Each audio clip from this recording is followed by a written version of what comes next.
संदर्भ में मैं कहना चाह रहा हूँ, सन 60 और 70 के दशक में फिल्म आई थी और सन 75 में उस फिल्म का पूरा बना आया था। उससे एक मार्केटिंग वाले भगवान पैदा हो गए। किससे पैदा हो गए? उस फिल्म के माध्यम से एक मार्केटिंग करे हुए भगवान हमारे वातावरण में पैदा हो गए। हाँ हाँ, उन्होंने हमारे मंदिरों में जगह बना दी है, हाँ। हमारे पूजा स्थलों में जगह बना दी है। मुझे वो थोड़ा अच्छा नहीं लगता है। तो ये अभिव्यक्ति के भक्तियों आपने बताया, मुझे उससे वो याद आ गया। इस संदर्भ में आप कुछ कहना चाहेंगे? देखो, जो इस तरह के आप तो नहीं बोल रहे हैं प्रकट रूप से, पता नहीं क्यों नहीं बोल रहे हैं, बोलना चाहिए। आप शायद साईं बाबा की तरफ इशारा कर रहे हैं। ये हम लोगों की बहुत बड़ी मूर्खता है, कायरता है, नासमझी है, क्या कहें इसको। हमारे हिंदू धर्म में कोई भी आदमी षड्यंत्र के तहत नए नए भगवान पैदा कर देता है और हम ऐसे पागल हैं कि उनके पीछे पीछे ढोक लगाते हुए घूमते हैं। साईं बाबा कोई भगवान नहीं है।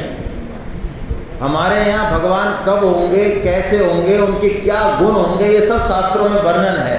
भगवान का मतलब है जो भग को वान करे, जैसे रथवान, गाड़ीवान, कोचवान, ऐसे जो भग को वान करे वो भगवान होता है। भग होती हैं 6, ऐश्वर्यश्य, समग्रश्य,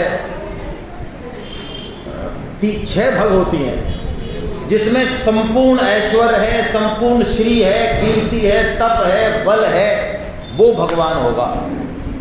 लेकिन हमारे यहाँ क्या होता है कि हमारी कामना पूर्ति कर दे कोई भी, बस वो पटांग तरीके से हम उसको ही भगवान मान लेते हैं। हमको विरोध करना चाहिए, है ना। हमारे हनुमान जी के मंदिरों में, भगवान के मंदिरों में षड्यंत्र पूर्वक इसको प्रतिष्ठापित किया गया है। ये बिल्कुल गलत बात है, हमको कोई इसके नहीं उसको दर्जा देना चाहिए। लेकिन चूंकि हम विरोध नहीं करते, ना हम भगवान के बारे में समझते हैं, उल्टा हम ज्ञान बजाते हैं। भाई साहब, क्या कुत्ते में भगवान नहीं है तो क्या साईं बाबा में भगवान नहीं होगा? तो पिता एक होता है कि कई होते हैं भाई? उनका तो धर्म ही अलग है। वो तो स्कूल वाले उसको ही फादर कहते हैं। बोलो, उनका एक फादर तो घर में होता है, एक फादर वहाँ होता है। हमारे ऐसा होता है कि भाई हमारे तो एक ही फादर होता है, या फिर वो परम पिता होता है एक। हाँ, स्कूल में भी कई होते हैं। ये सनातन धर्म के बारे में हम लोग ना तो कुछ समझ रहे हैं, ना आगे पहुंचा रहे हैं। इसका दुष्परिणाम है।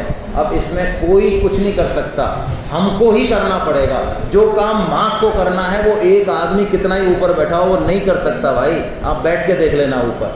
हमको चेतना लानी पड़ेगी, एक एक व्यक्ति को बोलना पड़ेगा, माहौल बनाना पड़ेगा। एक दिन का काम नहीं है, कई उसका काम है। हम लगे जितना कर सकते हैं उतना करें, हमारी उतनी जिम्मेदारी है। लेकिन चेतना लाएंगे तो रिजल्ट आएगा।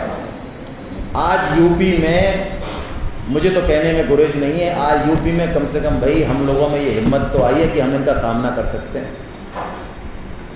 आई है ना, इससे पहले तो नहीं थी। तो जो भी सक्षम है जिस क्षेत्र में शुरुआत करें, क्या दिक्कत है? हमारी तो ब्लड में ही नहीं है मारकाट, लेकिन हम तो डिफेंस तो करने का अधिकार शास्त्र ने भी दिया है, संविधान ने भी दिया है। कोई भी प्राणी, आप किसी भी 84 लाख योनि के प्राणी को देख लो, उसको यदि जान का खतरा होगा वो डिफेंस करेगा। इसमें गलत है कुछ? तो हमको डिफेंस करना तो आना चाहिए भाई, इसमें कोई गलत नहीं है। इसको कोई मना नहीं कर सकता। यदि सही तरीके से इसको रखा जाए, हम डिफेंस करने के लिए पूरी तरह से सक्षम है, करना चाहिए। बहुत अच्छी बात, लेकिन इसको ध्यान रखना चाहिए, है ना। बहुत अच्छी